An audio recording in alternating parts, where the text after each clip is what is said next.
Olá pessoal, hoje eu tô aqui para falar com vocês de um assunto que é sério, né?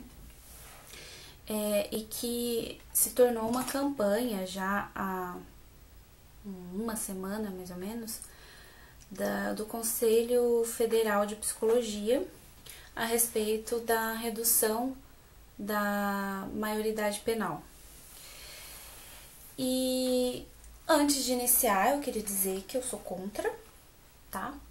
E eu vou contar pra vocês uma breve história, vou tentar deixar esse vídeo não tão grande, que faz parte desse contexto da redução da maioridade penal, que tem a ver comigo. Em 2011, eu tenho um blog, para começar a história, eu tenho um blog, né, que leva o meu nome, e que eu criei por volta de 2009, inclusive eu vou deixar o link aí embaixo para vocês darem uma olhada, com o objetivo justamente na formação de jornalismo, na época, a gente precisava criar um blog, né, então a gente exercitava o jornalismo online na faculdade e tinha um blog voltado para isso, mas surgiu uma vontade minha, uma necessidade de criar um blog, porque eu gostava muito de escrever, eu sempre gostei, enfim. E nesse blog o foco era só textos reflexivos, críticos, enfim, no mesmo nível ou similar que esse canal pretende ser, né? Está sendo, enfim. E esse blog ainda tá online, tá disponível para acessar, né? michelleribeiro.com. E em 2011 eu escrevi um texto nesse blog sobre a minha visão a respeito da redução da maioridade penal dos 18 para os 16 anos. Não me lembro exatamente agora o que me levou a escrever na época, se estava sendo discutido alguma coisa, mas a minha opinião na época era a favor. E eu tinha argumentos a respeito de todas as pessoas que são favoráveis à redução da maioridade penal.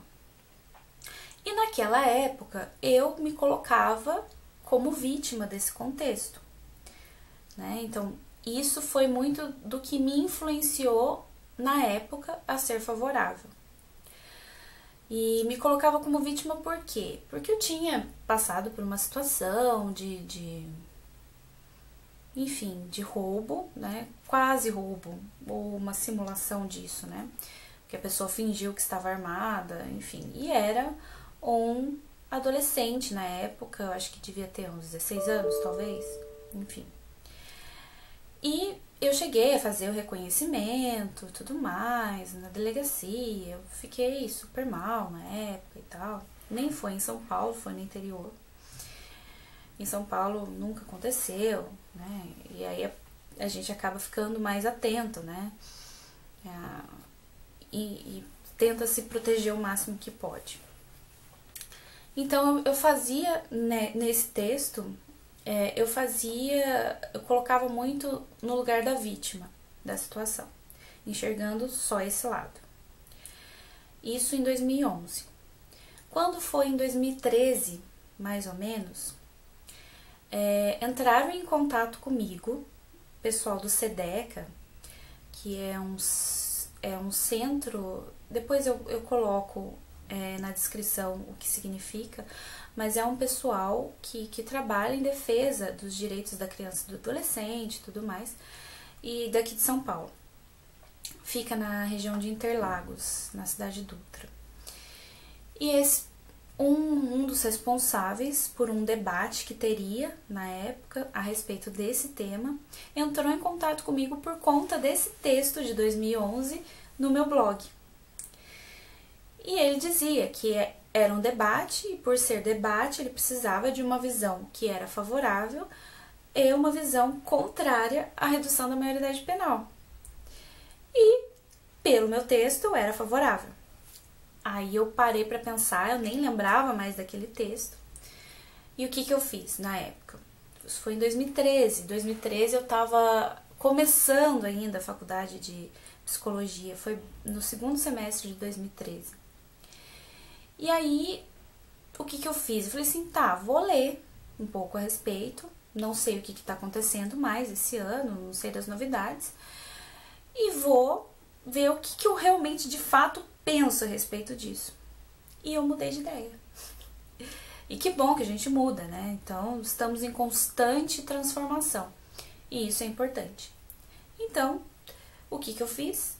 Eu escrevi um novo texto no blog na época, abordando a minha visão contrária à redução da maioridade penal. E o que me fez mudar de ideia na época? Foi justamente pesquisar a respeito de tudo que o Conselho Federal de Psicologia na época apontava. Fui dar uma lida no ECA, né, que é o Estatuto da Criança e do Adolescente, e comecei a refletir, né, sobre os meus preconceitos, sobre a minha posição extremista e unilateral, né, daquela época, e comecei a rever. E falei, não concordo com essa redução, né? E aí eu entrei em contato com um cara que me convidou, falei, olha, eu acho que não vai dar, não vai rolar eu participar desse debate, porque eu sou favorável, eu sou contrária à redução. Então, não vai rolar um debate, porque só vai ter gente contrária, né, à redução e tal. Mas ele falou assim, não, tudo bem, vamos debater sobre esse assunto mesmo assim, enfim. E eu fui, participei, né, conheci um pouquinho do rap, né, conheci um pouquinho do que eles tinham para dizer na época. Foi um representante dos direitos humanos, tinha uma professora, se eu não me engano, e eu e mais algumas pessoas. Então a gente formou uma espécie de roda de conversa para falar a respeito desse tema. Foi bastante rica a discussão e claro, né, foi abordada a questão de exclusão, né, a questão da classe social menos privilegiada, né, a desigualdade social. O debate foi em torno disso, e é um assunto que hoje eu estudo bastante, até pelos estágios que eu faço em comunidade, relacionado à psicologia social. Então, vai ao encontro exatamente do que eu penso hoje. E hoje eu vejo, aproveitando essa campanha do Conselho Federal de Psicologia, hoje eu vejo realmente que não faz sentido essa redução, principalmente porque se a gente for ver o Estatuto da Criança e do Adolescente, vai totalmente de encontro a isso, pela punição, pelo processo de formação pelo qual a criança, de transformação que a criança está passando na fase da criança, da transição para a adolescência.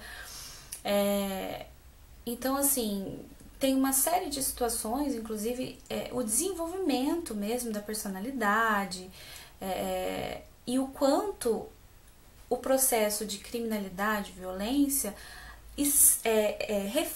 só reflete, é consequência da própria sociedade, né? De como ela funciona de forma mais dominante, punitiva, coercitiva. Então, é um resultado, é reflexo. E culpabilizar a criança e o adolescente pelos atos dele é individualizar o problema, né? Um problema que é global, que é social e que envolve não só o governo, mas envolve todo mundo, né? A partir do momento que a gente começar a mudar essa visão de individualizar, né, os problemas, né, passar do indivíduo para o coletivo, a gente vai começar a abranger, né, o todo, a complexidade de todo o sistema e começar a pensar em alternativas comuns, né, coletivas, cooperativas de forma a se corresponsabilizar por todas essas questões sociais que também tem a ver com a gente, né? Enfim, de uma forma geral, estamos todos envolvidos nisso, né?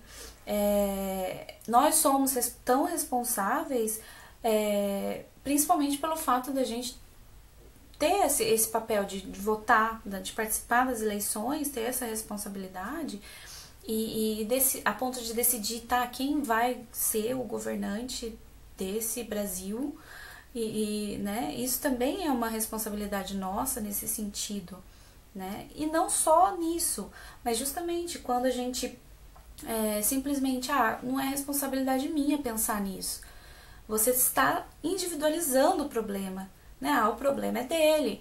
Toda vez que a gente escuta, ou que eu escuto essa frase, ele tá na rua porque ele não quer trabalhar, isso me revolta ao infinito. Porque, na verdade, isso aí também é responsabilidade nossa, né? A gente precisa fazer alguma coisa. Se a gente tem consciência que a sociedade colabora com o fato dele estar ali, naquela situação, justamente pela desigualdade dentro da qual a gente se encontra, eu não vou fazer nada, né? A gente precisa debater e falar sobre isso e buscar alternativas, ações que possibilitem uma melhoria dessas condições, né?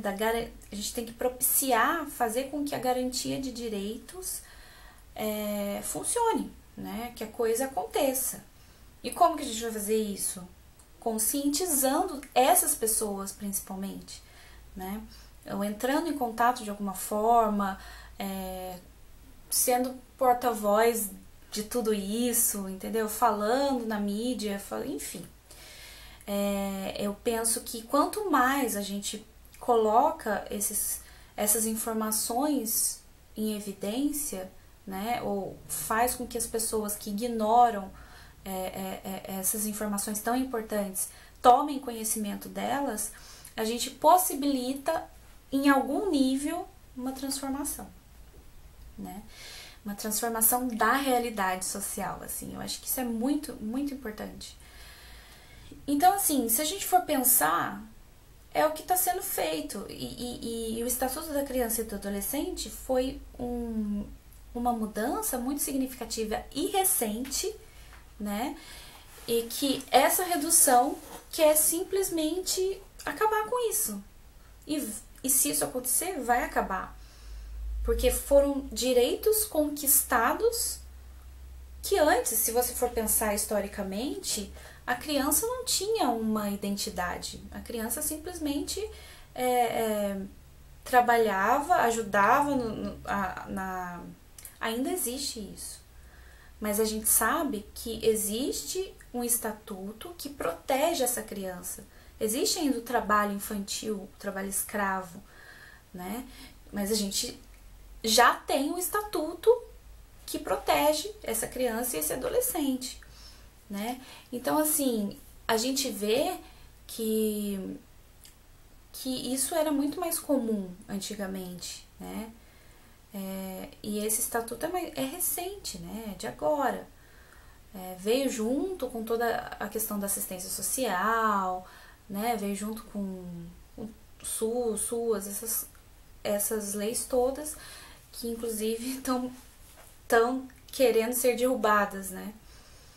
Então, assim, é um assunto que merece ser debatido, mas vamos pensar que as crianças estão em desenvolvimento e elas são reflexo da família, que é reflexo da sociedade, que é reflexo de uma série de sabe a questão, teoria dos sistemas? É uma coisa dentro da outra, né? Então, a gente precisa pensar de forma global, não dá pra gente pensar em soluções simples para problemas complexos.